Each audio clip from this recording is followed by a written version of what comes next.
એક જંગલમાં એક ગર્વીલો સિંહ રહેતો હતો. તે પોતાને ખૂબ બુદ્ધિશાળી અને શક્તિશાળી માનતો હતો.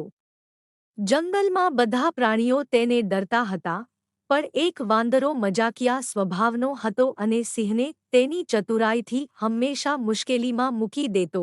એક દિવસ સિંહે વાંદરાને પકડવાનો અને તેને એક શીખ આપવાનો વિચાર કર્યો. સિંહે એક ખાડો ખોદ્યો અને તેના પર પાંદડા પાથરી દીધા.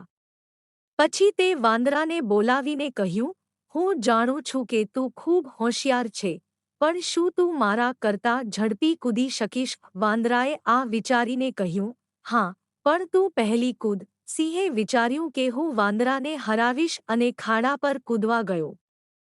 પણ તરત જ તે ખાડામાં પડી ગયો. વાંદરાએ હસતા હસતા કહ્યું, સાહેબ, ચતુરાઈ તાકાતથી વધુ મહત્વની છે.